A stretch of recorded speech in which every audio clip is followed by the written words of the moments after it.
eNASCAR College iRacing Series is back for the 2024 to 2025 academic year. My name is Jake. My name is Jake Cummings. I am from Converse University, representing them in their newly formed iRacing division today. But a lot of exciting news to go over today. I haven't seen anyone else do this, so might as well have a little bit of a crack at it.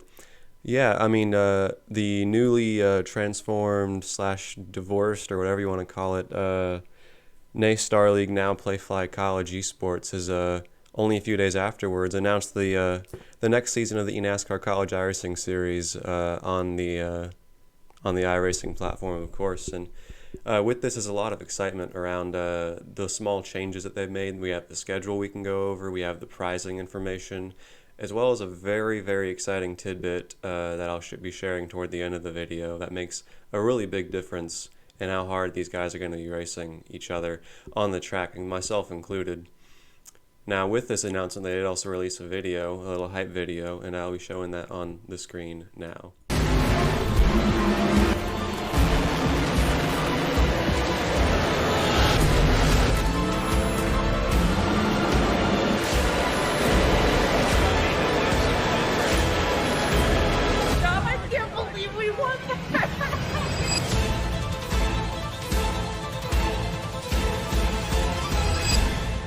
So yeah, a really exciting video overall. It showed a lot of the more notable drivers in the series. We had Matthew Zwack, you had Logan Clampett, Matthew Morton, Jake Hall getting spun into oblivion like 3 times in the same video for some reason. But yeah, a lot of hype around this, and it's probably going to be the biggest season of the eNASCAR College iRacing Series that we've had yet, honestly. But yeah, without further ado, let's go a little bit more into the actual details of this. For some reason, they have used the same exact like NASCAR truck art for the past 3 years, even though it's vastly outdated by now. But yeah, welcome to the eNASCAR College iRacing Series. The fastest collegiate iRacers representing colleges and universities in the United States and Canada will attempt to qualify for each round through the time attack sessions before going wheel to wheel on the most iconic tracks in the world of racing.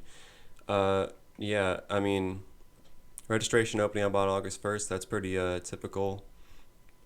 And they have the Discord that I'm already in, the Play Fly College Esports Discord server, where you get all the important information on everything to do with the races and the season, paints and everything. It's really complicated, but you get used to it. And then we go down to the prizing, $60,000 over the course of fall 2024 and spring 2025. The exact same as last year, actually, which was a bit of a reduction over the year before that, but still really good. They made it so that the individual races are less, but the championship race offers a whole lot more. So a lot of more of a risk and reward, especially if you're able to put in those consistent results, which is very difficult in the college iRacing series. But yeah, so for each A main race, which we're going to have 8 of throughout the academic year, then 1 championship race. First place is going to get $1,000. Second place $750, and then it goes all the way down the list, the 10th place getting just $100.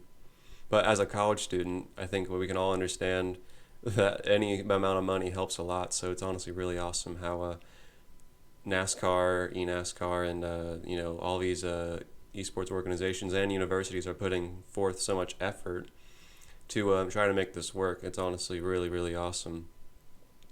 And then you have the championship race, which takes place at Homestead at Miami Speedway really late in the spring semester, right before finals start in late April or so, where first place gets a whole $10,000. That's a really, really big scholarship. Really hard to find that amount of scholarship anywhere else, really. And then you have second place getting less than half of that, so it really goes down by a lot, all the way to 10th place getting just $1,000. But that's the same amount as if you were to win one of the A main races. So a really big deal in that last race, especially considering only the top 25 drivers make it to that race. So you almost have a 50% chance of getting scholarship money, so you have to make sure to put in the practice.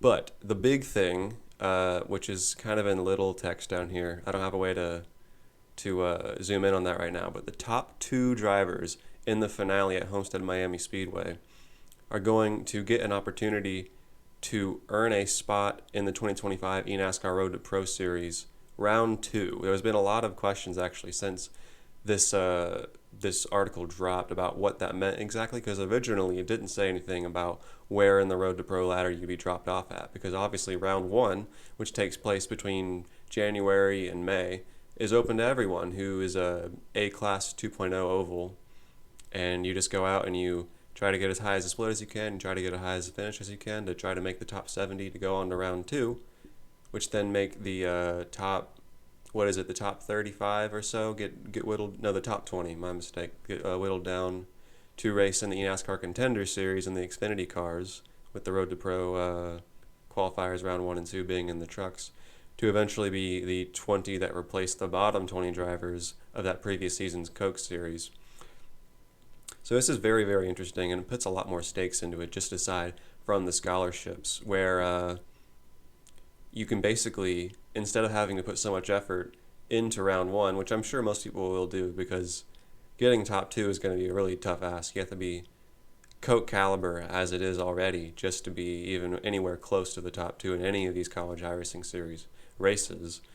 But yeah, so the top two in the final race would move on to round two instantly, which I'm assuming means there's actually going to be 72 drivers advancing to round two next year, which would mean 36 cars per race instead of the 35 that we usually have. My only question that I've had with this is, in case you have been living under a rock and you don't really know the drivers of the eNASCAR College iRacing Series or where they come from, what they've been up to over the past few years, a lot of them are either current Coke drivers like Steven Wilson, who won the most current championship, or also 2 years ago, or you have Logan Clampett, who's an ex-Coke driver and is actually in Road to Pro round two right now, coming back supposedly. And then you have other drivers who are really well known for getting super high up into round two all the time anyways, like Matthew Morton, who actually only just made it the first time. You have Daniel Nanny, Matthew Zwack, Daniel Bafuco, you have, I'm running out of names, but anyways, yeah, Garrett Lowe, that's what I was thinking of. But yeah, you have all these drivers that are already either in the Coke Series, don't want to be in the Coke Series anymore, or are already locked into being in round two. And the placement of the final race is very interesting as well, because it's about a month before the last race in round one, so no one's really locked themselves in yet. But if you're already in, and then you get the top two in the finale, do you just get locked in and not have to worry about it, or do they wait until round one is over and then they go down the list of the finishers if the top two were already locked in or are already in the Coke Series or anything like that? It's a kind of hard to say, and I guess we'll find out more about that as time goes on. Yeah, excuse my rant, but it's just something that I'm curious about as well, because I did try to do Road to Pro round one. I was like 100th or something when the top 70 advancing, so it didn't quite work out for me. But moving on from that, now we now get to look at the schedule, which is similar in a lot of ways to how they usually operate, but there are a few more interesting races in there that we have not been to yet, racetracks, that, as it were. Now, last year, there were, I believe, 5 races where we used the Xfinity Series car, and in 3 where we used the Truck Series car, and it was very random which car would be used at which track. But this time around, they are going back and forth between Xfinity and Truck, so a lot easier for us. And honestly, I think that the tracks that they chose for each car to be in do complement each other very well, because round one, Daytona International Speedway, just like how we started off the last academic year's season in the Xfinity car, of course. Time attack September 10th to the 19th, something I noticed. Time attacks are only 10 days this time around, whereas usually they were 2 weeks, so it's a bit less time to get in the lap times that you need. So if you're going on vacation or really cramped up with schoolwork, you're gonna have to find some time. And then 60 laps, that's pretty standard. Really, they like to keep them pretty short and sweet, about the same sort of difference as about the same sort of distance as A opens on iRacing, maybe a little longer or shorter. I'm not really sure. I don't hardly ever do it. But yeah, then you have round two at Lucas Oil Indianapolis Raceway Park. That's a track that the eNASCAR College iRacing Series has not yet been to yet. I don't even own it. But yeah, that one's going to make for a really interesting race. I might even say a crash-filled race, but a lot of them can be like that on the shorter tracks, and it honestly gives the drivers that don't earn scholarships as often a really good opportunity to go out there and try to finish in the top 10. And then you have Kansas Speedway, which I'm definitely looking forward to, which we also haven't been to yet. Michigan is one we went to last year, around the same time, I believe. Then round 5, Watkins Glen to start off the spring semester in January, and that is a track that we went to last academic year. And then you have Talladega, which is what we did last year as well. Iowa, which we skipped last year, but we went there 2 years ago. I think we went to Nashville instead last year. And then you have Charlotte Motor Speedway in the trucks again, which we did very early last year. And then finishing off once again at Homestead Miami Speedway in the eNASCAR Xfinity Series cars. No time attack for that because it's literally just the top 25 out of all the A-main points across the entire academic year get to advance to that. Last year they had it so you had 4 drop weeks, and there's 8 races. So you only had to make 4 of them and do decent in them, and you'd be fine. I'm not sure if that's going to be the case this year. We'll have to see. But yeah, and then it goes on to talk about how if you're new to iRacing, which just seems like so many people are nowadays, it's still a massively growing platform since the pandemic. I think when I first joined, just after the pandemic, we were at like 600,000 users, and now we have well over 1 million. So really cool to see, and it also gives a lot more college students opportunities to get up there and race with the big boys. That's kind of how it was for me back when the series first started in the spring of 2022. It's been a long time now. Yeah, where you had a lot of really low iRating people make it in just because not many people knew about the series. It was very new, and it was a very crazy. Only the top 3 actually earned scholarship money in those, and there was no finale. There were no points. You just went out there and did your best in each race. But yeah, so not honestly a whole lot more to talk about with that. We had the hype video, the schedule, the pricing information, the supposed point system and how it's going to work, just like NASCAR, but 4 drop weeks taken into account. Really, really excited for the season to get underway with registration starting on August 1st once again, and you can do that through their Discord, I guess. That's how I do it, but I'm sure you can find it other places as well. Yeah, it's going to be really, really exciting. I had to take a gap year actually this last year, and I did the time attacks, did pretty well in them still, had to keep myself sharp.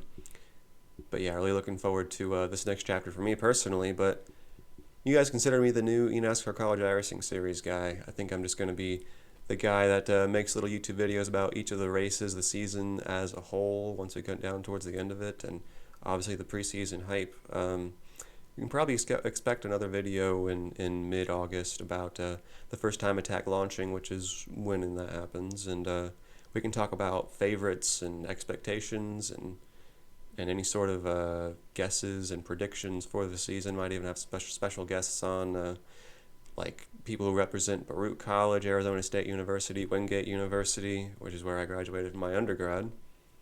Yeah, it should be really, really exciting. Feel free to subscribe or like the video, share with your friends. No one really else is doing this on YouTube, so I'm really excited to be able to do it in my spare time. But yeah. Thank you very, very much, guys, and I will see you on the track in September.